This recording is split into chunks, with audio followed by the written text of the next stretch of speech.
Thrissur model എന്ന് പറയുന്ന ഒന്നുണ്ട്. തൃശൂരിൽ BJP വിജയിച്ചപ്പോൾ ആർക്കാ വോട്ട് നഷ്ടപ്പെട്ടത്? ആ കണക്ക് നമ്മൾ പറഞ്ഞു പോകണമല്ലോ.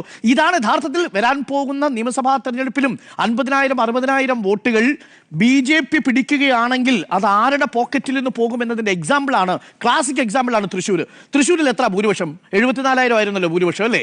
ആ 74,000 ഭൂരിപക്ഷം കിട്ടിയപ്പോൾ കോൺഗ്രസിനുണ്ടായിരുന്ന വോട്ടിൽ എത്രയാ കുറഞ്ഞത്? 87,000 വോട്ടാ കുറഞ്ഞത് കോൺഗ്രസിന്റെ പക്കൽ നിന്ന്. കണക്ക് നമ്മുടെ മുന്നിലുണ്ടല്ലോ. തൃശ്ശൂരിൽ 4,15,000 ആയിരുന്നു TN പ്രതാപൻ ഉണ്ടായിരുന്നത്. K മുരളീധരൻ മത്സരിക്കാൻ വന്നപ്പോൾ അത് 3,22,000 ചുരുങ്ങി. ഒന്ന് ആലോചിച്ച് നോക്കണം. അതേസമയം CPIയുടെ സ്ഥാനാർത്ഥി രാജാജി മത്സരിക്കുന്ന സമയത്തുണ്ടായിരുന്നത് 3,21,000 ആയിരുന്നു. VS സുനിൽകുമാർ മത്സരിക്കാൻ വരുമ്പോൾ അത് 3,37,000 ഉയർന്നു.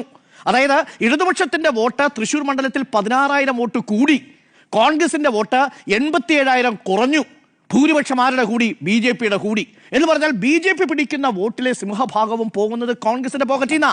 അതാണ് പാലോട് രവി പറഞ്ഞത്.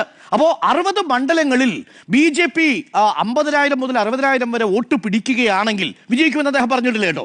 എന്താണ് അവർ ചെയ്യാൻ പോകുന്നത്? 50,000 മുതൽ 60,000 വരെ വോട്ട് പിടിക്കുകയാണെങ്കിൽ ആ വോട്ട് ആരിൽ നിന്ന് ചോർന്നു പോകുന്നു എന്നുള്ളത് വളരെ കൃത്യമായിട്ടാണ് പാലോട് രവി പറഞ്ഞത്. അങ്ങനെ വന്നാൽ VD സതീശൻ പറയുന്ന 100 പോയിട്ട് ഇപ്പോഴുള്ള